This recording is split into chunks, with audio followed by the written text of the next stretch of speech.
Welcome back, everybody, to another Empyrion Workshop Showcase. Today, we're taking a look at the Manticore's big brother, the Cerberus. So last week, we took a look at the Manticore capital vessel. Today, we are taking a look at his big brother, the Cerberus, or as you'll find on the workshop, Cerberus-PSV. This is a design by the same creator, jrandall, and it is a little bit bigger than the Manticore. So starting at the front of this massive ship and going between the two front leg extensions, we come to a ramp and a single automatic door that leads us into a front staging room. This room comes with a fridge, medic station, O2 station, and a food processor, giving you access to things you might need before going walkabout on the planet. As noted in the elevator, this is the basement level, and heading up to level 1, we now come into the main hangar bay. This hangar bay comes with two smaller side doors and a large, massive rear door. On each side by the smaller doors, there are two cargo boxes in the walls, as well as 5 cargo boxes on each side at the front, next to ventilators, along with a medic station and an O2 station in the front side. At the back of the ship on each side, there are 2 elevators that lead up to a small walkway and into the back legs of the ship, which are considered the reserve areas where you'll find additional mechanical elements such as your fuel tanks, oxygen tanks, and other things to help keep things going in case you take damage to the front. Now, when I say this hangar bay is massive, it is massive. It is actually able to hold a Land Cruiser Mk2, which is one of the largest hover vessels I have found yet on the workshop, and it still has room to spare on the sides and front. So if you're looking for a ship with a massive hangar bay for a lot of hover vessels, this may be the one for you. Continuing up the elevator to level 2, we come into a mechanical / engineering area where we have ammo boxes, O2 tanks, fuel tanks, our gravity gen, offline protection, as well as our nice warp drive and our generators. By the way, can you get cancer from standing on the warp drive?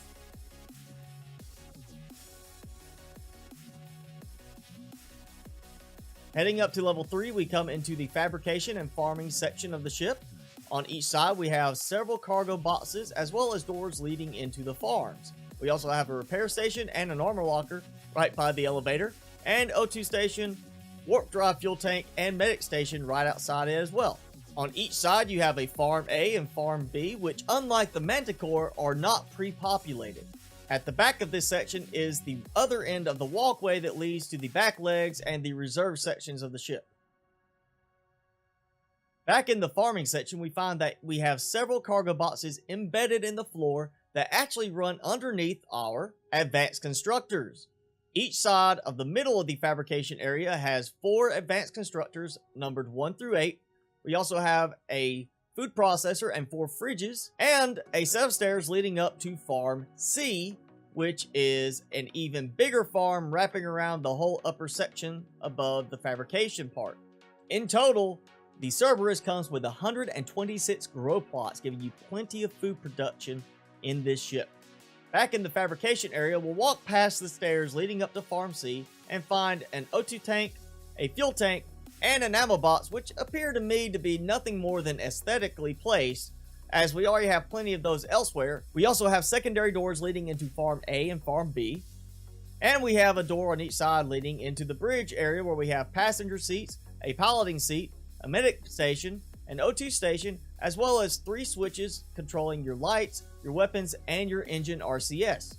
Now, returning back to the elevator, we see a nice little sign telling us what each floor is, and that we have another floor to go to, which is the flight deck and crew lounge.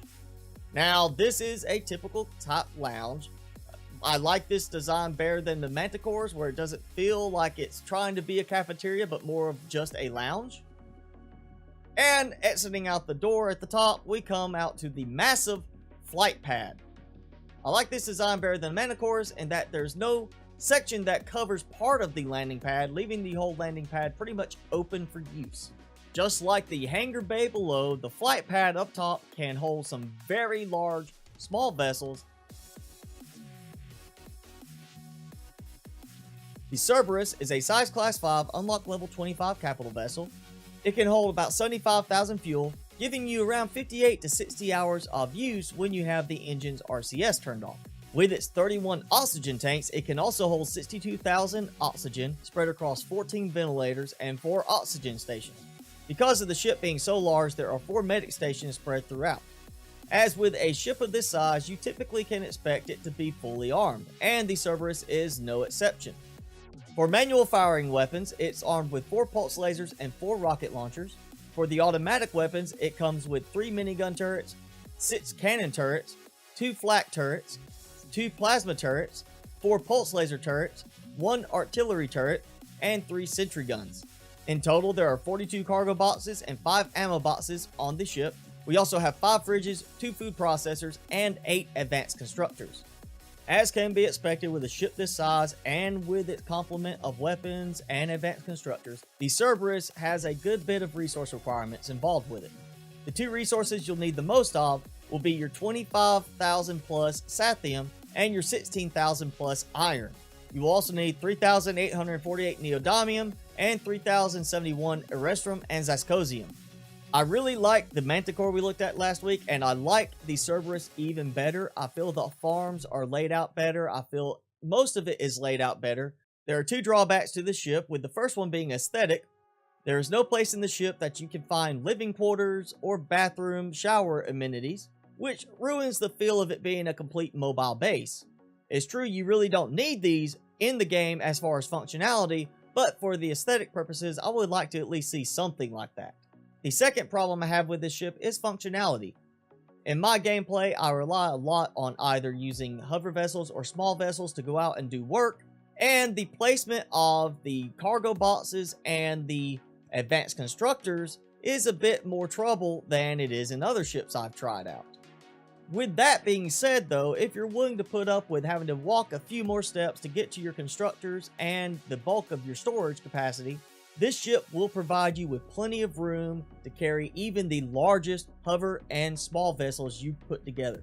Again, this is the Cerberus, or as you'll find on the Steam Workshop, Cerberus-PSV. It is by creator jrandall. It is an unlock level 25, size class 5 capital vessel. If you would like to check the ship out, I will have a link in the description below. And if you like the design when you try it out, be sure to leave a thumbs up for the creator on the workshop page.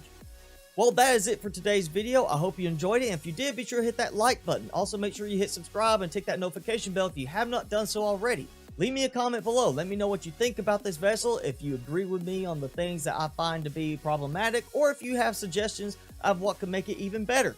You can also leave a link below if there is a design you would like to see me feature in an upcoming workshop showcase. Well, thanks for watching, everybody. I'm your host, Mr. Spicy, as always. Be sure to keep it spicy this week, and I will see you in the next video.